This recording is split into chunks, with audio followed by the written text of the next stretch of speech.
Let's get to it. All right. If you thought you were, well, let me see. How Microsoft transformed Marks & Spencer with unified communication services. There are 4 of us, so this is going to get a little bit dicey because we have 3 microphones. So we're going to figure out. We can share, huh? Yeah, we're going to share. And we're going to try and all talk at the same time to make it more fun. I will actually go to this slide real quick. Oh, wait, where's our intro? Oh, that's the next one? I'm sorry. Oh, okay, cool. All right, yeah, we'll just go. All right, so real quickly, luckily we don't have a million people, so how many of you know who Marks & Spencer is? Okay, pretty much all of you. Okay, except for those that are checking their phones. Got it. One other thing, are you guys, okay, your favorite sessions, show of hands, 200 level? 300 level? 400 level? We got some nerds in here? Cool, all right, because we have, I have 2 lines of PowerShell on this thing, so nobody be scared off. It's not even that, they're just attributes, so that shouldn't scare anybody away. All right, so Marks & Spencer, real quickly the intro, we're gonna do an overview, we're gonna talk about some technical aspects of how we did it. We want to show you a model we used for capturing feedback, which is really fascinating, and I think it's something you'll be able to take away with you to other customers or to yourselves. Business readiness, Ryan's going to come up and talk about that. Success factors, takeaways, and some Q&A if there's time. We are going to rapid fire through this because there's a lot of content to cover. Real quickly, who's on stage, each of us is going to say, my name is Christian Burke. I work in the Skype and Teams engineering team, so AKA the PG. I guess I don't like to wear tie-dye shirts, but I guess I'm the default bald guy up there, so that must be me. What we do is I work on a team called, here you go, here's a long title. I work under Customer Experience and Deployment, AKA CXD. We work for CLS, which is Customer Lifecycle Services, and we work under the Skype and Teams engineering org at Microsoft. So does Martin, so he doesn't have to say that. Who else? Who's next? So, Martin Arenas, same team org as Christian. I'm a program manager / architect and working with selected customers on deployments, again, Skype and Teams. Do a lot of work on quality stuff, call quality and those type of things, user experience. And also our team is responsible for the Skype operations framework, what now turned into the practical guidance inside of Fast Track. And he's the guy in the red shirt because that's the default bearded guy. Yeah, pretty much. Hi, good morning everyone. My name is Mario. I don't actually work for Microsoft. I work for Avanade.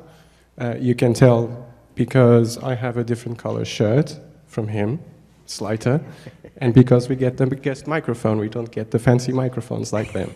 So there's that. I don't know which one is me. We're going to go with the red book. You're the guy with the red book. All right. In any case, I was the delivery lead on the Marks & Spencer project, so I was responsible on the ground to get things done there. Also responsible for the technical readiness. So I'll be talking about that. I'm half Portuguese and half Swedish, which I've been told is an interesting combination. And also, I'm based in London, which is convenient because that's where Marks & Spencer is. Excellent. Good afternoon, everybody. So I'm Ryan Speers. I'm also for Avanade in the UK and Ireland. I'm in my 12th year at Avanade, and I manage all of our unified communications and Office 365 solutions. I was involved right from the very first engagement with Marks & Spencer's, and then have continued to own the opportunity throughout the delivery phase. I also work as a solution sales professional for Microsoft as part of their partner seller community.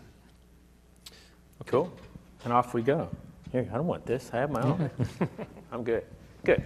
Okay, so I forgot to say, Martin didn't say he's from Germany, and my, if you didn't recognize my Spanish accent, I'm from Barcelona, Spain. Well, I'm living there now. and that's why this is primarily a Euro customer, but actually we'll get into that right now. That should be an ever-present logo to every department store shopper out there. This is a company of essentially just short of 85,000 people in 55 international territories. I get to read the slide, cool. If you go into London or anywhere in the UK, they're pretty much on every corner, whether they're a department store or whether they're food stores. They call them what, food? Simply food, Simply yeah. food, but they're called food halls. Yeah, they are amazing. You Yeah. guys don't know what you're missing if you live here, they're basically. fantastic. So, but they're literally pervasive throughout the UK and much of Europe.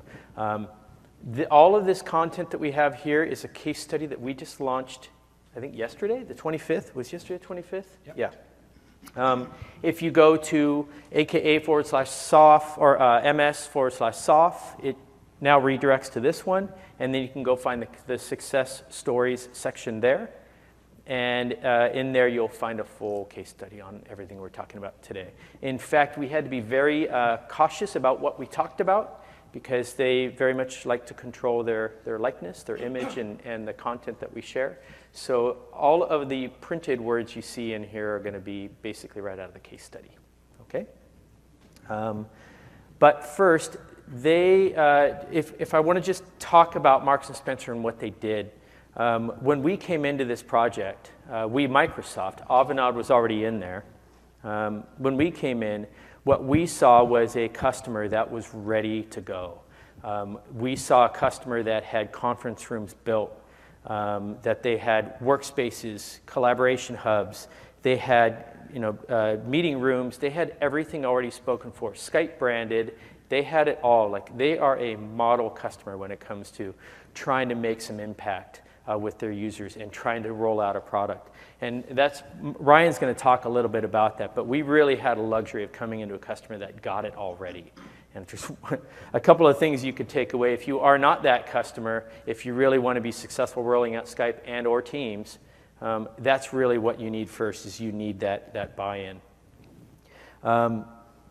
We're talking primarily about Skype for Business Online, and all of the work that they did was for Skype for Business Online, but I also want you to keep in mind that Teams concept. And under NDA, I'm not really allowed to share what we're doing with them, but you would be a fool to think that we are not working very deeply with them in Teams.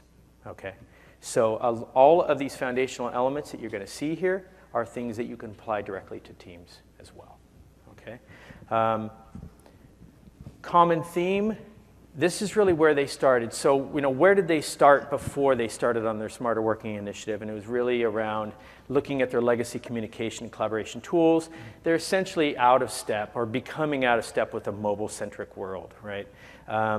Their employees, they wanted to be able to release them from their desks and let them be mobile and go do things and do them wherever they felt they needed, which is one of the reasons why they purpose-built different types of spaces, not only in the building, but remote and so on, to help them be productive.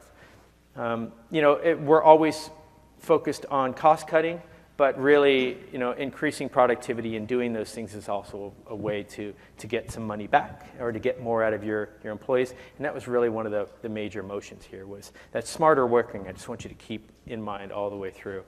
And if I can get this to work, yeah, there we go. They embraced Skype Operations Framework from day one. A gentleman named Stephen Collier essentially was our point person and ran the project over at M&S, and he's pretty much read it cover to cover.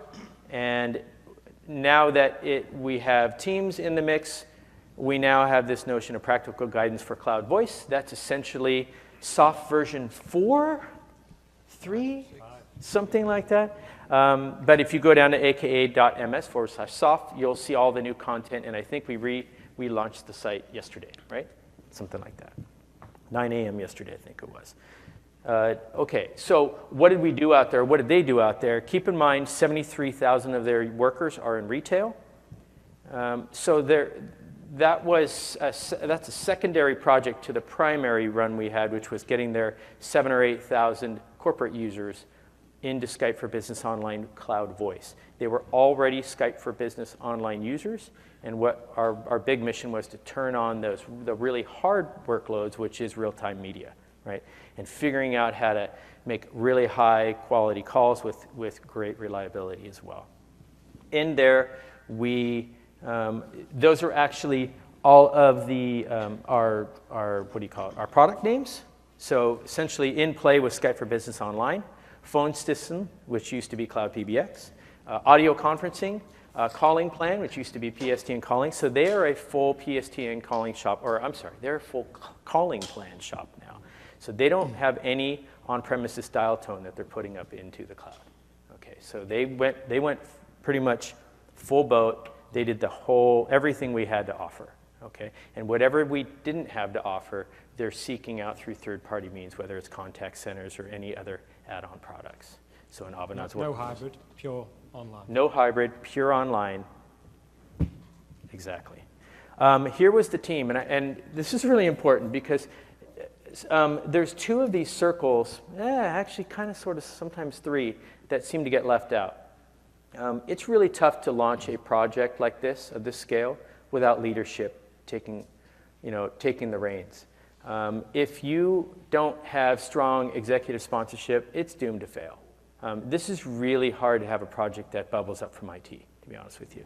You still need a super strong IT department because there's a lot of change and there's a lot of pushing and a lot of grinding and a lot of time under the hood to try and get it right. But when you do, it's phenomenal. But here's another one, adoption and change management. That's the ACM on the right-hand side. They really took adoption and change management seriously. And if you don't do that and you just hand this product to your users, well, you don't get the adoption that you were looking for. You don't get the happy, shiny users using a product that they love to use every day.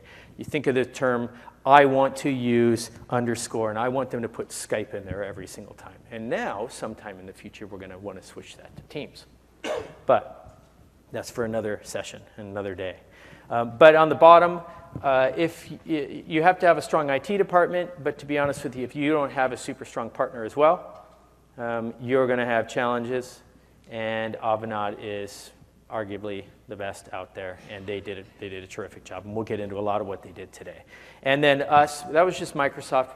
We felt it really important to have Microsoft having a seat at the table with Marks and Spencer as they went through this journey, so we were able to directly bring Skype engineering and some of our resources and the full weight and power of Microsoft through the project, so it really made a nice, super happy users in the end. With that, I'm going to move over to, who's next? That would be me. I'm going to look at the notes. Oh, Mario. Yeah. Okay, and we're a minute ahead. Good. Okay, thank you. So I'm just going to talk about a couple of things here. I'm not going to be talking about how to do Cloud PBX because there's going to be a lot of sessions about that, and Martin and Christian can talk about that in the other sessions. So we're going to focus essentially on what we found that was very specific to M&S. Before we got to this stage that we can see here, actually, there was already a lot of homework that we've done with the customer.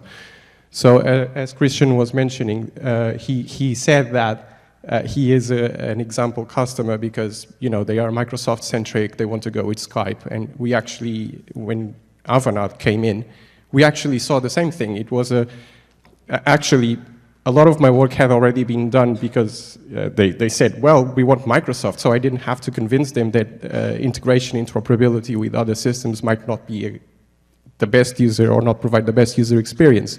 So in that sense, that was great.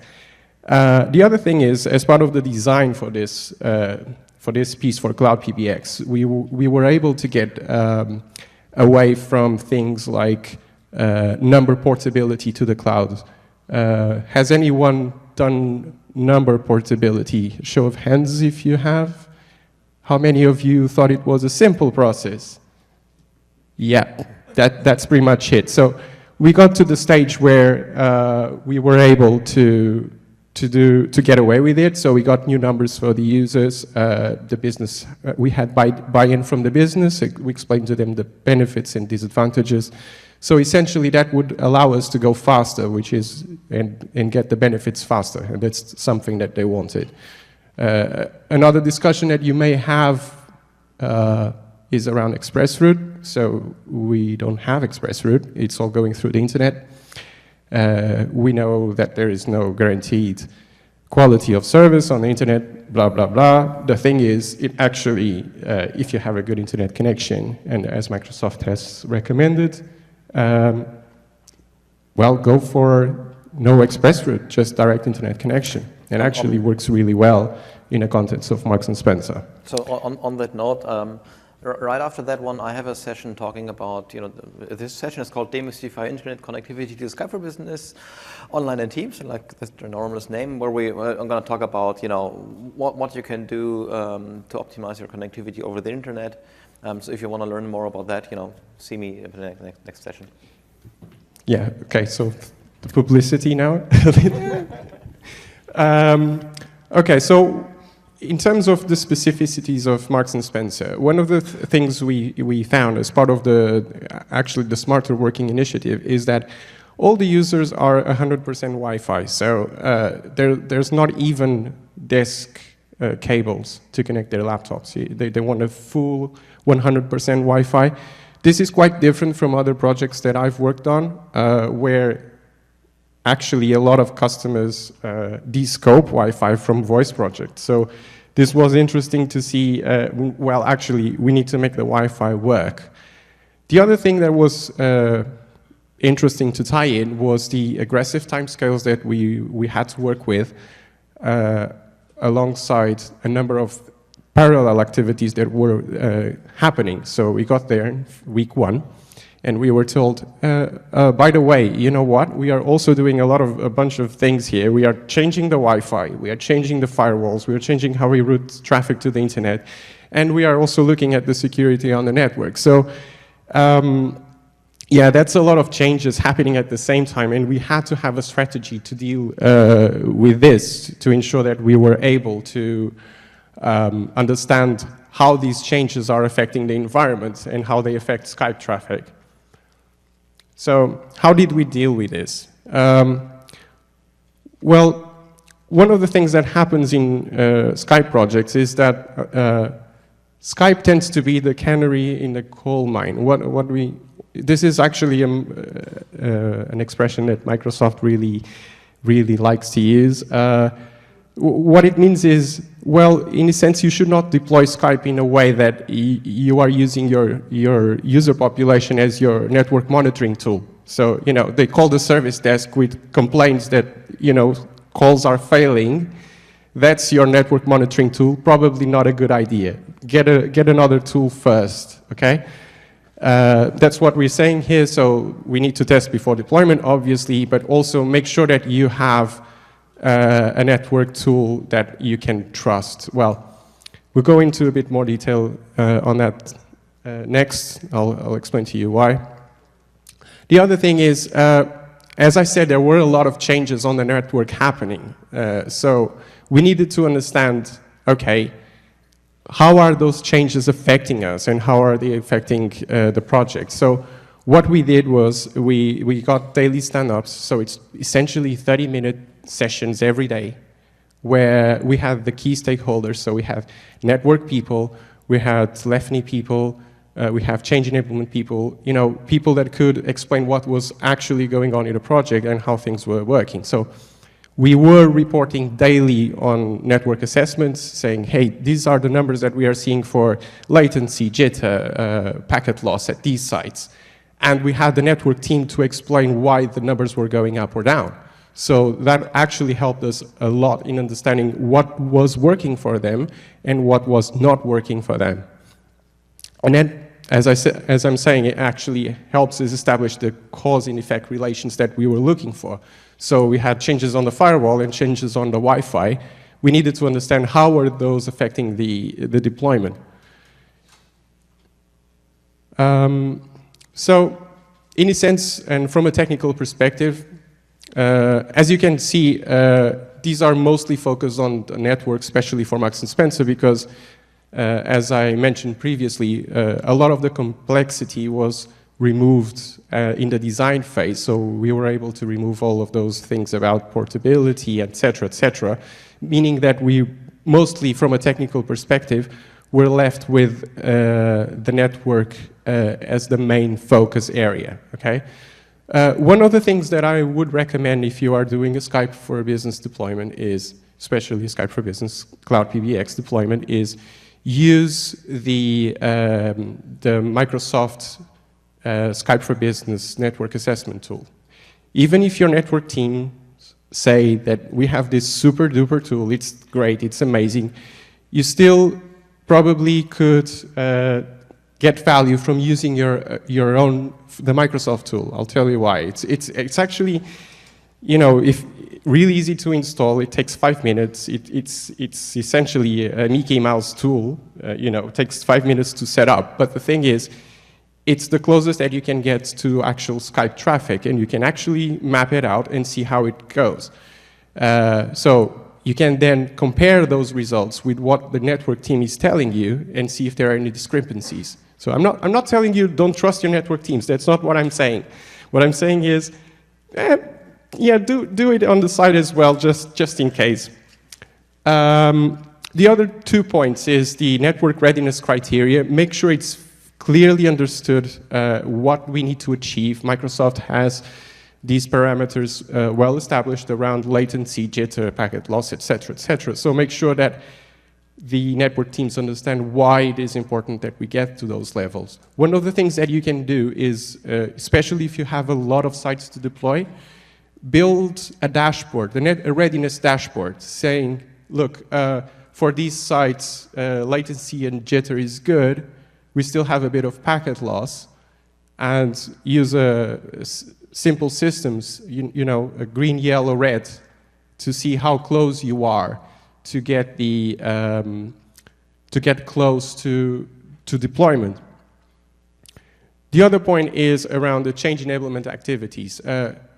Well, if you feel that if you come in and you see that the network actually is still having, you know, issues, probably it is a good idea to make sure that you only start change enablement activities, meaning, you know, communicating to users that you are going to do the deployment once you are certain that the network is ready. The thing is, network changes can take some time, as we've all experienced, so it might make sense to make sure you only start deployment to the users, communicating to them once you know that the network is ready.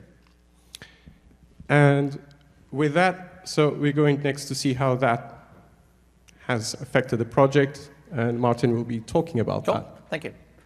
You don't need that. No, you're not a guest. So Mario was explaining, you know, what were the challenges that we had, and how did the project team deal with those challenges? What did we do to have a positive impact on the project overall? So the one thing, and you know, that's something we can't talk enough about it, is that you really need a tool and a dashboard, like Mario said, that helps you to understand what is the quality of my environment, how's my network doing. And let me talk through this chart here real quick. So this, you know, this chart is based off the network readiness assessment results. So we run this tool that Mario talked about on the network, placed a call every 5 minutes, and collected the data over time, built some Power BI dashboard, and the TechNet Gallery has a similar version of that available for you. And we just, you know, over time have a chart and see what's going on here. So if we see this at the very beginning, we see both jitter and packet loss being quite high and quite spiky. So it went up and down over the course of the days. And at the beginning, we were really not sure how we would, or we know that we can't have any users run Skype calls over that network because the experience just wouldn't be good. Not because Skype is a bad product, or not because Skype has an issue with in itself, but because the environmental conditions, the network conditions we're running under weren't set up for success. So we really did not want to release this type of situation to the users.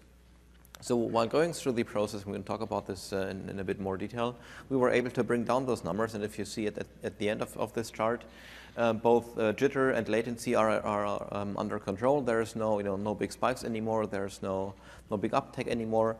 And by having this type of dashboard, this type of solution in place, it really helps you to have a a very good conversation with the network team and tell them, well, we're running our test here over time, and we're seeing yesterday at 3 o'clock in the afternoon, there was an increase in packet loss run jitter. Can you tie this back to any change that you implemented into the network? And they might say, yeah, well, yesterday afternoon we turned on our deep inspection on the core network again, and guess what? That had an impact to our results here. So that was the kind of conversations that you can have. Martin, just on that one, actually, it came to the point where we were telling the network team, have you made any changes? Please let us know. And okay, then we have changed something yesterday. We forgot to tell you. So yeah, so I mean that's the reason why you want to really at the beginning of this project or such a project, you need this type of let's call it telemetry or this type of monitoring and test in place to be sure that you're releasing a good service to the end user.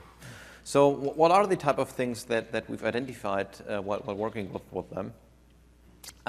So I mean, there are a couple of things here, like the network team engaged the hardware vendor and the provider for all the wireless access points, and a couple of things that kind of sound like common sense, but still need to be implemented. So on the one side, they went through a full Wi-Fi assessment and made sure that all the access points that they've identified, like a golden configuration for the access points in terms of Wi-Fi parameters and bands to use, etc., and then made sure that this global or this golden config is applied to all access points and all Wi-Fi gear across the entire environment.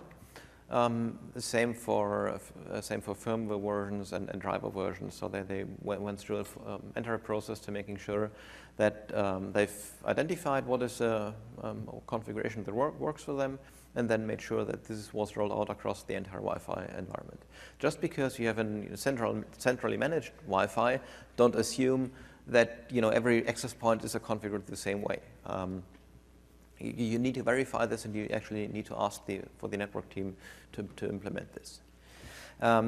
We also identified that a certain make and model of access point was performing better than others, and we've identified this because we were running those tests with the assessment tool on different floors at the same point in time, and we could tell that the access point on the 6th floor or the test probe on the 6th floor was generally not performing as good as on the other floors.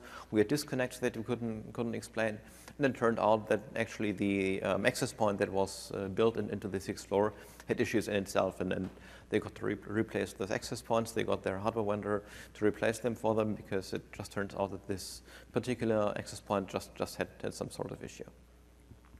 Other tweaks that they've done is they've used CQD quite a lot, so the call quality dashboard, to identify and then analyze the impact of drivers to call quality and call reliability, and they were able to identify again that older drivers of certain Wi-Fi chipsets are creating more problems, so they went through a process of making sure that all the Wi-Fi drivers were updated, as well as steering all the clients to the 5 gigahertz band, because there are way less interferences in the 5 gigahertz band. 2.4 gigahertz, there are like remote control toys, Bluetooth, DECT, microwaves. So there's all kinds of stuff in the same band, whereas 5 gigahertz is really just Wi-Fi. So there are a couple of things that they've done here, and overall, by using this methodology and those tools, they were able to bring the network in a condition whether they actually can run Skype for Business and Teams calls, real-time media over Wi-Fi, and delivering a very good quality to the end user. It does require some effort, but it's totally doable, and all the effort that they put in here, we could see day over day and week over week that the quality was improving, and we're hitting a quite good performance here. The other thing that they've done is they've followed the concept of quality experience reviews or reports, which essentially is a structured way that they pull data from the call quality dashboard every week and do a weekly review on the data on an aggregated level. So this is not so much about individual calls from a user, but reviewing the data on an aggregated level to see how they are doing. And again, this chart, bring up the pointer here again. On the left side, the left part of this chart shows you the call volume. So you can see the call volume goes up quite a bit. And then there are a couple of lines here. The yellow line is the audio per percentage, so the number of calls that the system identified to be poor. At the beginning, it was rather high, so we had up to 80% of calls that are marked as to be poor. And then by going through this entire effort of configuring Wi-Fi and tuning and making changes, we were able to push this down pretty much to below a 2% mark, which is quite remarkable considering that this is all Wi-Fi, right? We're running here a cloud-based communication solution on 100% Wi-Fi, but we are able to achieve audio PCR and audio per call ratio of below 2%. On the right-hand side of this chart, those are calls that are made from outside the network. And we can see here that we were able to have a positive impact here as well. Overall, the quality outside the corporate network is not as good as it is inside because we only have limited control over the network outside of the offices, because if somebody's sitting at home and using his home network, there's only so much we can do. However, there are things that we can do and where we were able to have a positive impact, and one of them is the client version, the Office client version that they were using. And we've been able to identify that for a particular reason, they had a lot of Office clients that were not patched at all. So they were running like the RTM version of Office for a particular technical reason. And those were contributing quite a large amount of poor calls to the overall number. So by remediating that particular element in their Office deployment, we were able to have a quite positive impact into the overall call quality experienced by the user, without changing anything in the network, but by applying Office updates. And then also the quality experience reviews that we've run weekly, always included next steps. What are the next things that you need to do? What are the next things that we need to tackle next week? And we've used this in our daily stand-ups to see where we are and track progress against those. So the call to action here is all of this, what I've just talked about. You really need to identify a quality champion within your environment. What is a quality champion? Well, the quality champion is a person, is a role that is quite passionate about user experience. So you need a person that is quite interested in that one. And quite often that might be somebody like the service owner. This person should have the skills and the interest to identify what's currently going on in my environment. That they need some level of understanding of how the business works. What are the users doing? What's the typical work type environment where people work? But this person also needs the sponsorship from the management to be able to affect change. So that they need to be able to talk to the networking team and have a working relationship with the network team and security team, maybe the desktop deployment team, to be able to drive those changes I've talked about, to make sure that we unblock Office updates, that we talk to the security team and open firewall ports, or whatever is required. If you want to learn about that, there's another session, 2036. We'll be talking a bit more about that. So with that, I'm going to hand over to Christian again and talk about capture feedback. Wait. We're back. All right, cool. So these guys just spent, 10, 15 minutes talking about data, the bits and the bytes, and how you capture that data and what you can do to affect your network teams and security teams and have them make changes to make the network support and make everything work better. He mentioned call quality dashboard. We did not bring up call analytics. Both of those products you should expect to see in Teams going forward as well. But those were the two key tenets, as well as the network assessment tool.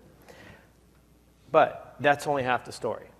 The other story is figuring out what your users think. And that's actually really tough. We have one mechanism that we don't even let you get to play with, but we hacked the heck out of it, and we're going to show you what we did. But there's also some other mechanisms. In change management, you need to capture what your users are thinking. So the first one we used was Net Promoter Score, NPS. Does everybody know what NPS is? I'm going to do a quick walkthrough. Good. Okay, so this is really important. You guys are getting bombarded with NPS all the freaking time, okay? There's all kinds of companies that use NPS, and it's basically, it asks you a simple question, what do you think about, or would you recommend this to your friends, colleagues, whatever, right? I constantly reminded about NPS now that I know what it is, and we share this with Marks & Spencer, and they went for it. And so what we basically did was, here, let me walk through a little bit more about what it is. Essentially, it asks you to rate it from a 0 to a 10, okay? So all you're going to do is you're going to hit a number, right? Quick and dirty thing. And in there, it creates the score based on the detractors over the detractors minus the promoters. Is that right? Yeah. It's the promoters minus the detractors. The promoters minus the detractors. It's right there on the screen. It's there at the bottom. You can read it. My goodness. Oh, well. Okay, so, what we do is we knock out the passes. We knock out the, it's pretty good. We don't care about those. We care about the ones that love it and then the ones that don't love it. So that's what it's really come to. What we did with Marks & Spencer and what we're doing with other customers as well is we basically build a campaign. And the campaign says, okay, well, we're going to go turn on Skype and or Teams for a site. So before we do anything, before we give it to the users, let's go capture an NPS. Now, since they're already using Skype or Teams, we know that they already have an opinion of it. So before we go make any changes, before we go do things, before we go fix the network, let's go see what they think. And you're kind of hoping you're right around 0, but you're usually used to being in negative territory, which means you have a lot of work to do. Then somewhere around the midpoint, when you think you've really made some good changes and users are starting to like it, you go capture it again. And then at the very end, when you think you're done, you think you have a perfect network and your users are happy, go capture it at the end. And you want to be in some solid territory, right? You want to be in 40s, 50s, something like that. There's a lot of examples of companies out there that like to artificially inflate their numbers, but essentially if you're in between 20 and 50 in positive territory, you're doing pretty well. So going on, we just do that site by site by site. So we might have 3 or 4 or 5 campaigns going if we're kept working on different sites at the same time. We roll them out in phases, so we throw an NPS in there. Here's really what it looks like. It ends up being somebody that you're going to hope is going to read an email is going to send it, right? So whether it's an executive or whether it's a communications department or somebody, they're going to send it and you're hoping your user is going to read that email. They're going to click on a link and they're going to get something like this. This is what we created for them. It just says Skype for Business. How likely are you to recommend Skype for Business to a colleague? And then also it asks for feedback. So it asks for 2 things. That's it. And there, it's kind of an eye chart, excuse me, but I just want to show the examples, is on the left slide, what you're seeing basically is the summary report in the back end for the administrators. So they're capturing the data and they say, okay, 59 people have responded, and this went out to 700 people. If you get 5 to 10% response, you're good. You know pretty much what you're going to get out of these users. After 5 or 10%, it's like an election. After the first few percent, they're already calling it. That's because they pretty much know everyone's going to be the same going forward. On the right, it shows this is Survey Builder that we used? Yeah, and you can use any one that you want. Yeah, there's surveybuilder.com, right? You can use any one that you want. Some customers want to use their own internal survey tools, fine. It's really basic. After that, here's some more of the data. On the left, we got all these comment boxes, and it was really fascinated in there. Some of these, if I can try to read through some, caution that voice quality can be poor on some calls. Great ability to collaborate, share desktop programs, etc. Good for quickly reaching out to colleagues. Like, it's really fascinating info. You're actually getting a voice of the user that you didn't have before, other than someone tapping you on the shoulder in the hallway or maybe sending you a hate mail asking you to fix something. So you're actually getting this real anonymized data that's really good for capturing general sentiment of what your users are thinking. And I said a key word there, anonymized. That's great for one piece of capturing user feedback. But everybody's always asked us for the same thing. Hey, we have this cool data. Can you tell me, or we noticed that there was a problem. Can you tell me who had that problem? It's always been really tough for us within this product. So how many of you have seen, okay, you're all using Skype, I assume, right? Skype for Business, yeah? And within there, you guys are getting hit with this little thing. Looks like that, right? And anyone know how often you get it if you're using Skype for Business online? You're getting it 1 out of every 10 times. Okay? And you don't get very much of the data back. There's a couple places where you can go find what that data is. But what this basically does is it's actually really valuable. It's actually capturing user feedback at the time of service, not generally, not how you overall think of the product, but at the time of service. And it happens when? Immediately after the call, right? So as soon as the call ends, pop. Every 10th time, you get hit with that thing. And we set that at the tenant level, okay? But it focuses purely on the user perception. And again, it captures, if we want to enable it, it captures the comment box as well. What it turns out to be, though, is a really good troubleshooting tool. We just don't give you guys access to that. So we kind of, being an engineer, we kind of hacked our own. And we said, well, you know what, we want to do more with this, and let's see what we can do. So we had about 10 customers. I had 10 customers personally last year, and I think I did this to 6 of them. And it was fantastic. First, we picked a control group. Who do we want to expose to cranking up Rate My Call? Now we're going to increase the frequency of how often they get it. We're going to enable the comment box. We're going to control the duration. And what I mean by that is we're going to expose them for a certain amount of time to 100%. You're going to get it every time after a call. But if we're going to do that, we don't want to irritate everybody, so we're going to message that out first. And we're going to let everybody know that, hey, by the way, this is happening, and we want you to participate. We want you to rate it like this. I don't want you to just rate it because you're having a bad hair day and just make it a 1 star all the time. I really want you to honestly evaluate this product. We're giving this to you. We want it to work. We want it to be successful. We want you to like it. I want to use Skype to be the word. So the rating system's really important, basic stuff. But then we capture the data, and then we do something really cool. I'll get to that in a second. Sorry. So basically, here's what a campaign flow looks like. This was the only PowerShell on there, so you guys can rest. Whoever's skittish of it, turn away. That's all we really did. We created a couple of different policies. They were client policies in Skype. And we create one that's a RMC 100 value and RMC 50 value.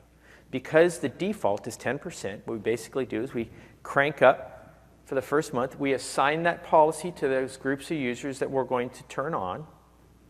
And the next time that they use the product, they get that RMC, the Rate My Call window every single time. And they start bringing in data. Okay, they don't respond all the time, but they're a little bit more active with it. After the first month, we're going to start tailing it off. We do it every other time. One of our customers wanted to do it 30% of the time because they felt like that was a better number for the users. Fine, we could do it whatever way we want it. It's a simple PowerShell entry. And then after 90 days, we basically bring it back to normal. Okay, and like we're done nuisancing you, and by then, after 90 days or so, we should have gotten you where you needed to be.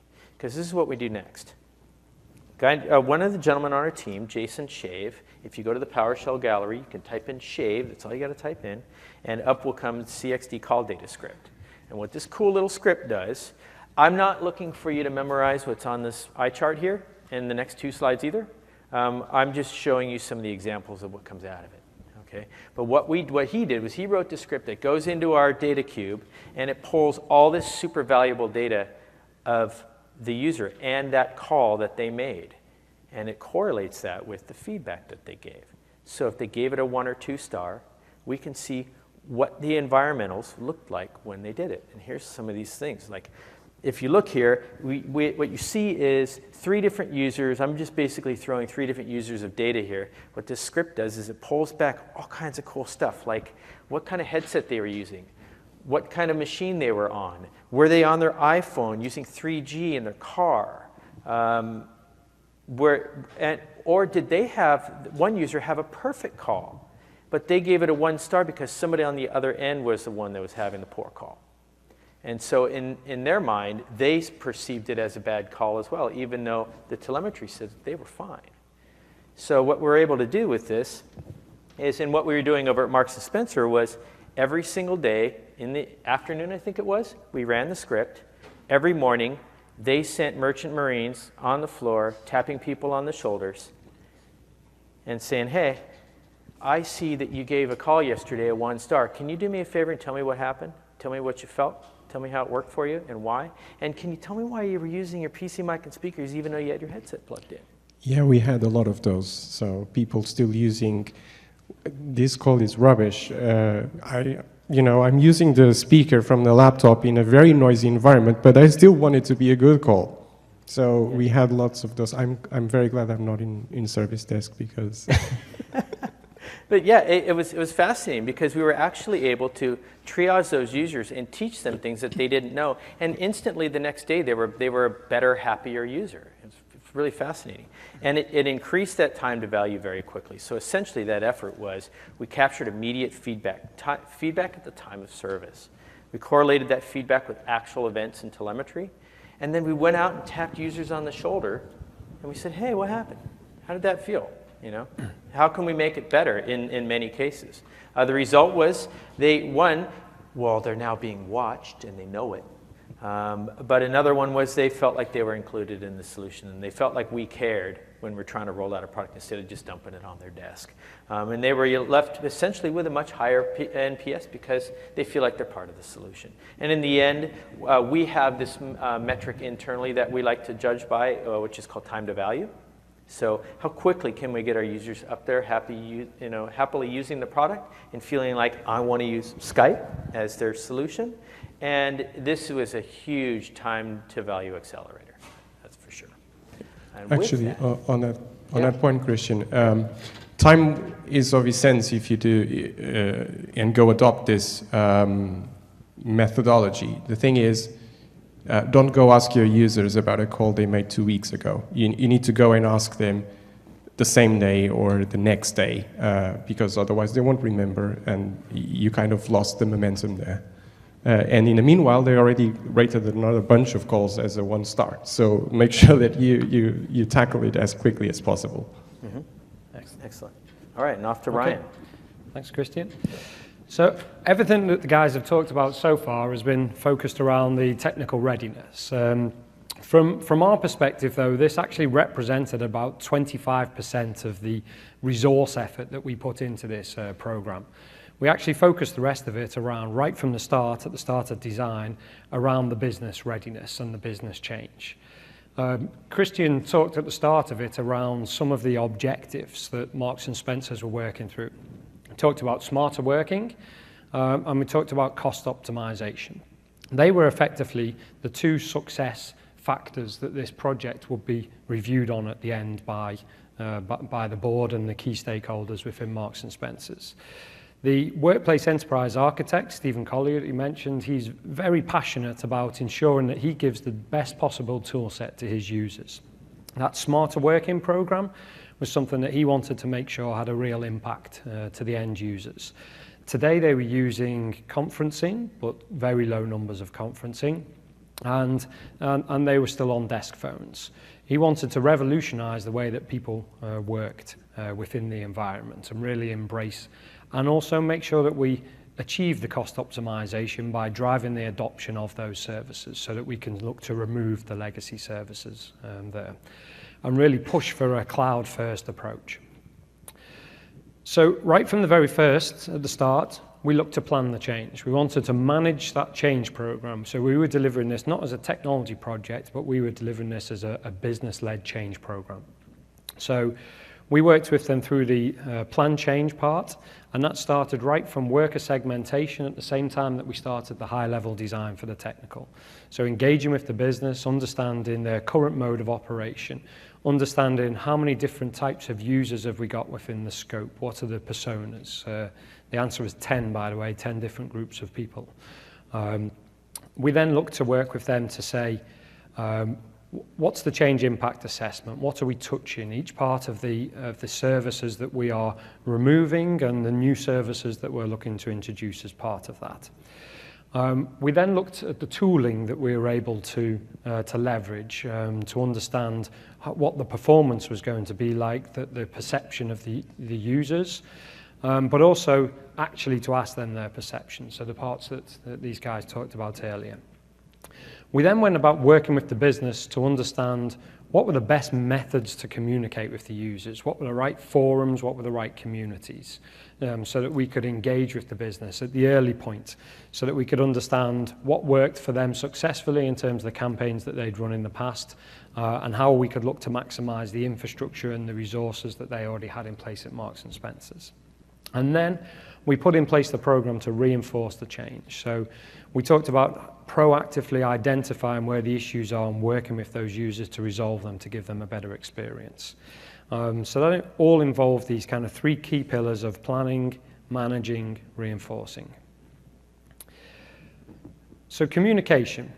We talked about user personas. So the first thing we did, we identified all the different worker types that were in that were in scope for our deployment today.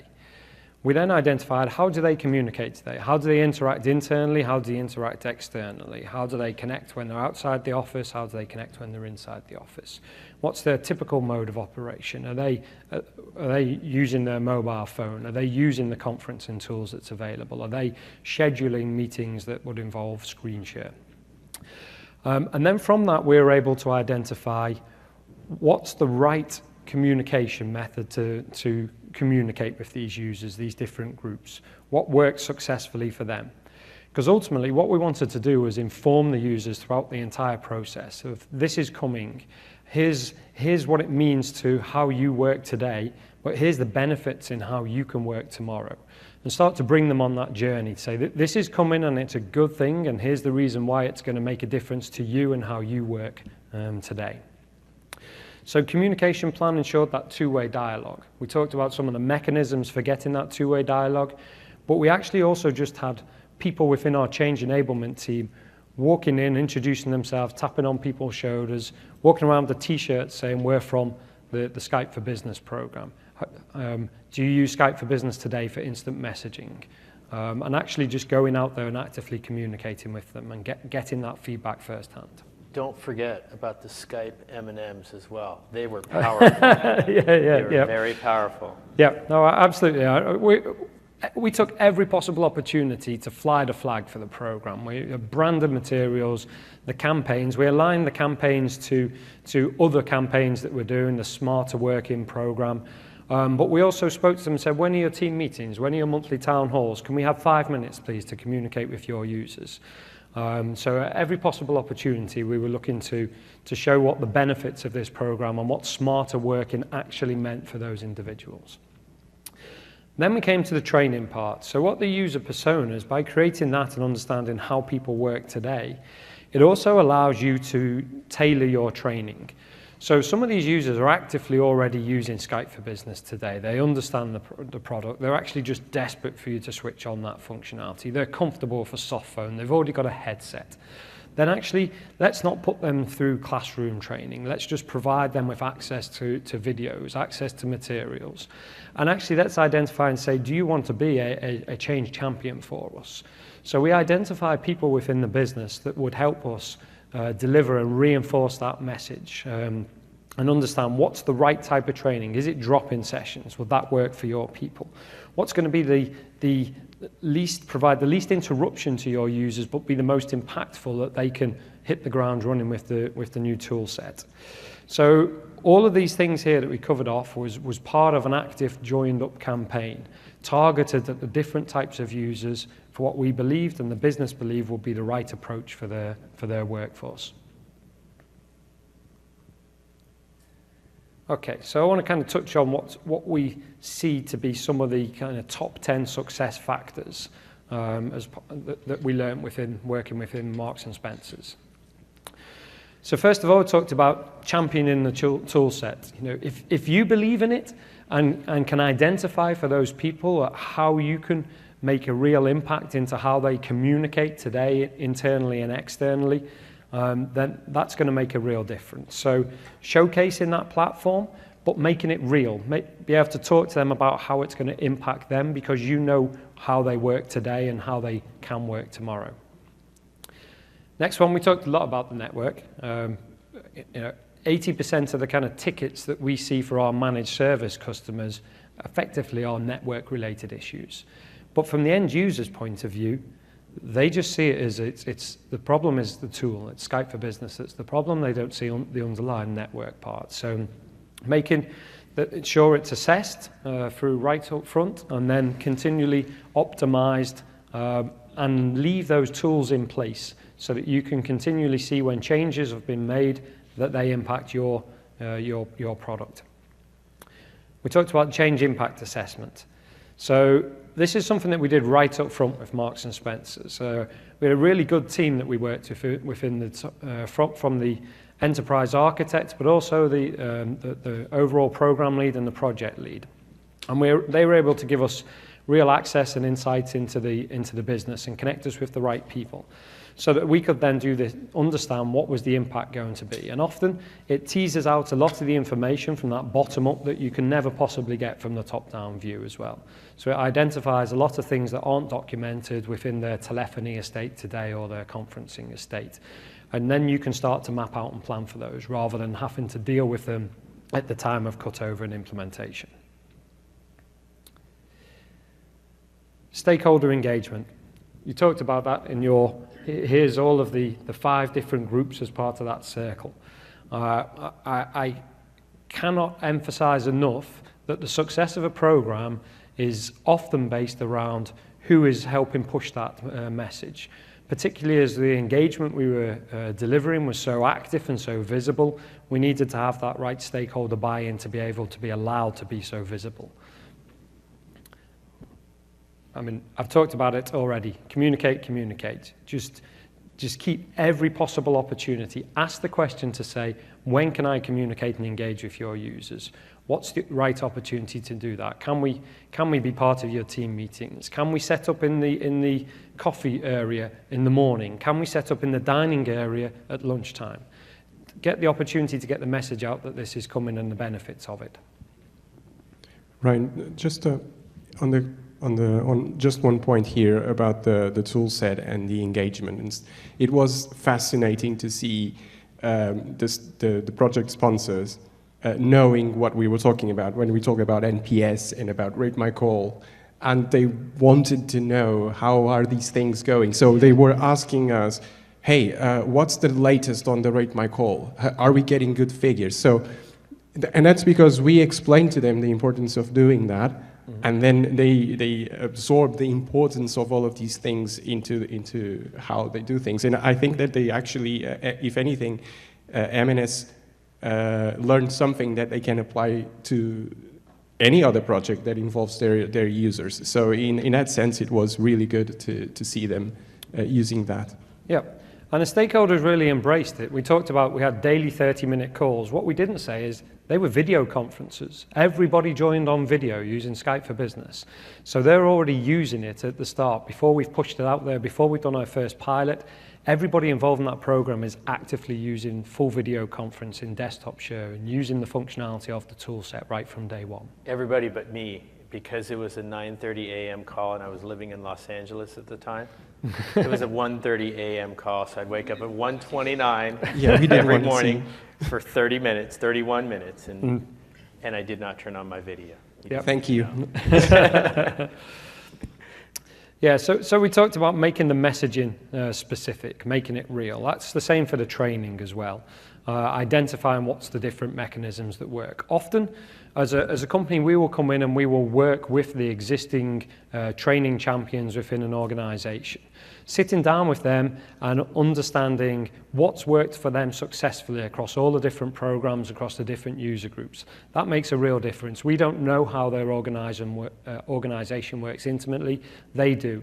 Work with them, tell them what the different methods that we can look to do, but work with them to understand what they believe works best for their users as well.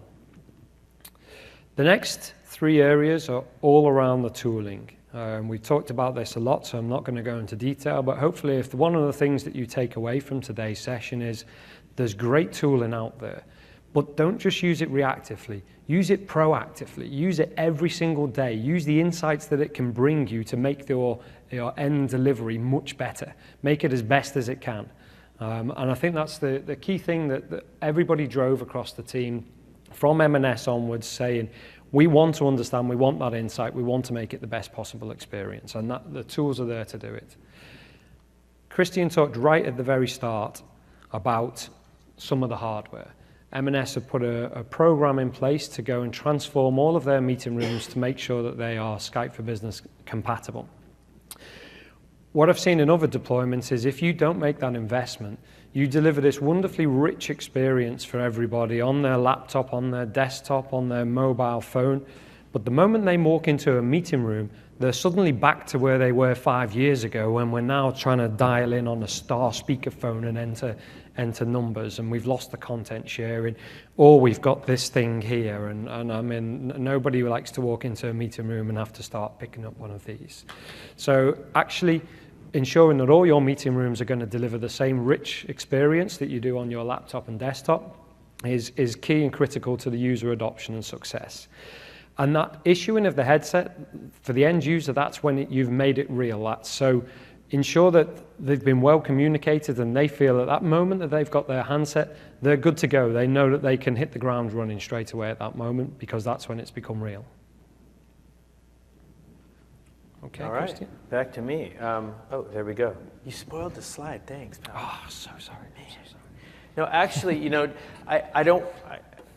this section's really only a couple of minutes because this is basically from Microsoft's point of view, things that matter. Avanade just brought those other 2 slides to the table, and you're seeing common themes here. Okay, there's nothing new. It's just I wrote this in my own personal way. Right from the top, executive leadership and buy-in. Once again, you know, complete understanding of the operating costs. No one needs to be caught by costs later.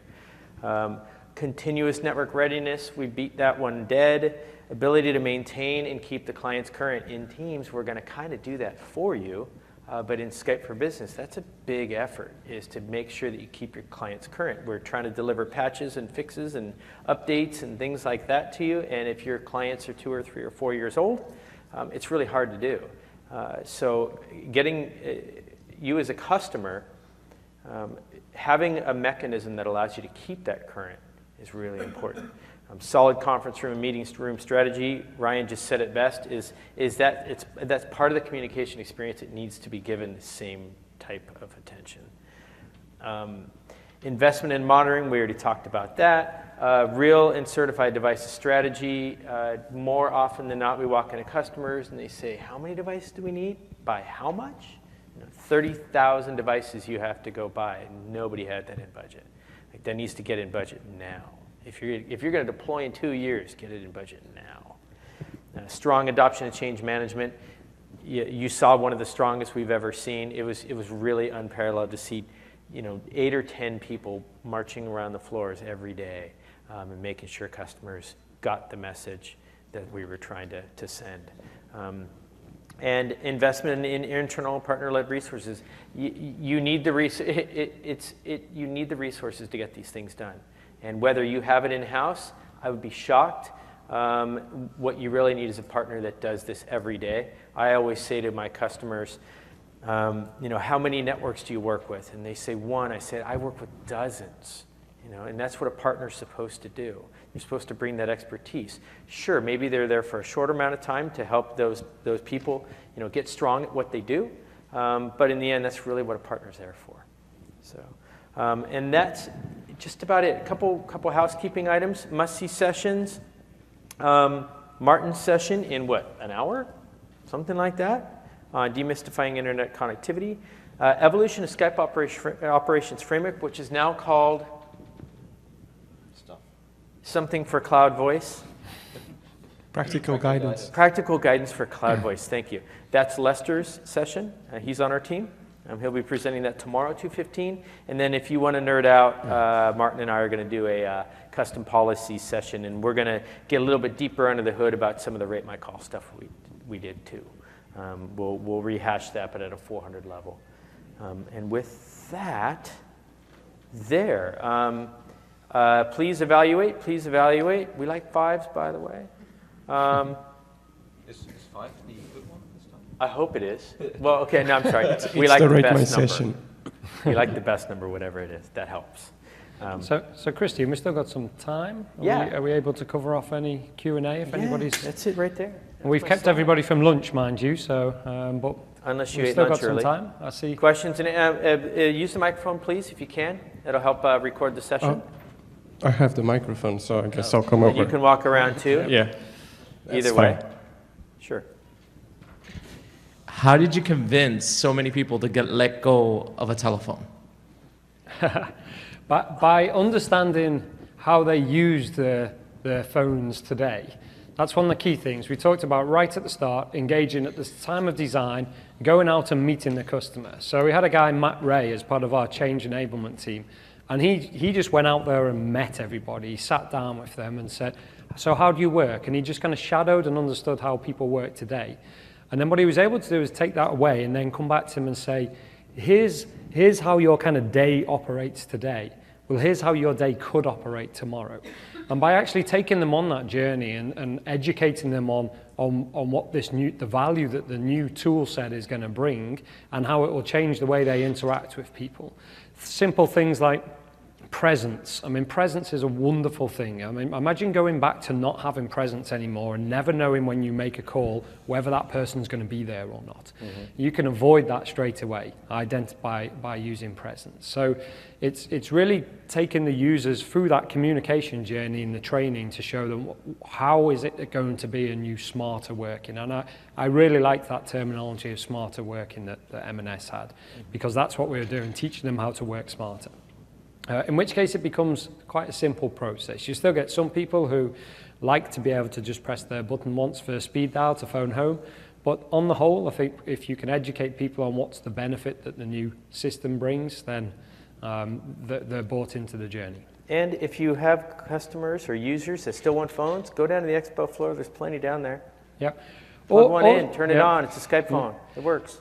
Plus also as a program, what we'd recommend is have certified devices available to users. So if they want to be able to afterwards as a business buy a device, like a phone, an IP phone, they can do that. But as a program, you should only deliver them to the targeted groups that have a business requirement for that device. Yep. Next. How long did it take to get the initial 4,500 users online? Was that on what, Cloud PBX? about 120 days? Pretty much. Yeah, about 4 months. Okay. About 4 months, yes. Yeah, it's a 17-week project. How many offices are they all in the UK? All in the UK for this first phase, yes. Yeah. Yep. There's multiple phases of Marks and Spencer's journey. We talked to you about the kind of first phase of the predominantly office-based users. What was the original telephony system deployed? What was the? It's a Mitel platform. Okay, and how are you managing the? So there's now like a multi-vendor situation in there with Mitel and Cloud PBX. How is that? That's the end goal. So the idea is to displace. Yeah, I understand the current. that, but in the meantime, how are you dealing with that right now? Well, the thing is, all the users got new phone numbers, Yeah. right? So I see. the users get new phone numbers, Yeah. and we leave to the users to communicate to their people. Look, I'm changing my office number now. There were a few numbers that we redirected to Skype, so we still have. We engaged with the telco and said, look, this number needs now to be redirected to this Skype number so that the legacy number is still reachable. So that's, for example, for certain call queues or hunt groups in the Mitel world. And last question, when do you expect to have 100% on Cloud PBX? So there's two parts to it. There's actually two Mitel platforms. There's one that services the retail store locations, and there's one that services all of the other back office operations. Phase one is to decommission the first Mitel platform that's non-store related, and Mario starts work next week on the last part of that puzzle to be able to remove the contact center components so that we can then decommission that first platform. The retail one is part of a longer Marks and Spencer's journey, mainly around kind of network transformation to bring it into a 21st century network that we can then look to decommission the secondary platform. And not only that, but that's a separate, I mean, if you think about it, the way retail workers work, they want to go and revolutionize the way they work, and that takes a lot of thought and planning from the executive level on down. So when they figure out what that model looks like and what those store workers will be doing, then you go ahead and build a plan around it to figure out how to get it done. And just one more thing. For those 4,500 users in scope, we kept we actually left the desk phone for a few weeks, about 2 weeks, whilst here's your new Skype headset, here's your new phone number, your desk phone is still here, but it's going to be gone in 2 weeks. We actually had stickers that we put on the phone saying, this phone is now ready to be removed, so that the users get in that, mindset that this is actually going. A soft landing. And I think it worked really well, actually. I think it de-risked a lot for us because users can still go back to the desk phones if they want, for a couple of calls if they have to, but they feel empowered that it's them who are making the transition to Skype. So in that sense, actually, it worked really well for the team and for the users. Next question. How did you guys address your retail stores that have not the best bandwidth? So retail's next phase of the program. How about in the corporate world? Are they all in one location where you didn't have any roadblocks in that area? For example, I work for a big global company, and we're in the middle of a huge acquisition and a European acquisition, and their mindset is to use a headset, right? That's the difference that we're finding between the Eastern Hemisphere and the Western Hemisphere. Yeah. Right? United States folks are, they're just not ready to say, this is my phone, let me just slap on a headset. So that's one of the challenges. But the other challenge is, we have sites that have, not the best bandwidth because you're stuck out on a little island probably. Did you guys run into those type of issues? And if you did, So during the design phase, we actually used the tooling to forecast what the bandwidth. So the bandwidth calculator at a site level, along with the user persona data, to be able to model out for Marks and Spencer's. Right. Here's what the impact's going to be. Yep, I understand that part. But did you have sites that where you No, hit any of those they were roadblocks? corporate offices. So the sites in scope at the moment they are basically they are in the middle of London, and you would expect good connectivity there. So that's not a problem. I think we would find issues like that when we go to retail, especially for the smaller locations. In malls and things like that. Yeah, I have a couple of the retail customers. That's a common issue. Oh, yeah. They just simply don't have the bandwidth available to them in the building. Right. And what about for areas, I think you had QoE up there, or QoS. Yeah. Well, you can't really address QoS from an office site up to the cloud. Yes, you can. That's my next session. Oh, is it? Oh, is that Yeah. something new then? If it's something new, then it's understandable. Okay. No, you'll see. Thank you. Thanks. Next. Yeah, so changing from a handset to a soft phone is one thing. How do we get the end users who like to differentiate from an internal call and an external call? How do you route them differently? Yeah. So you want an internal call to go to voicemail, but an external call to go to another team of staff because you really want to have your external calls answered. Actually, that's a really interesting question. So the thing is, as I said, Marks and Spencer was, sorry, it is a customer that is in the mindset of consuming Office 365 as it comes. So these are the features that the service provides, and we are going to use it in the way that is designed. So in a way, the users also, there was a thing, the users had to adapt as well to what the capabilities of the product are. So that was very clear. We had executive leadership buy-in into this from the beginning, and that was crucial because that allowed us not to get stuck with, smaller functionality that might be present in the Mitel world, for example, but it's not currently available on Skype for Business. Is that something that will come as part of your functionality in Microsoft Skype or Teams? Man, that's a really good question. I'm pretty good at playing Stump the Nerd, but that one, I don't think I've ever heard anyone ask me that question. I'm not sure. I've been in this for a long time, and that's the first time I've ever had that request. I'm telling you. Wow. I am not lying. Yeah. You stumped the nerd. I'll be here tomorrow. I wish I had a prize.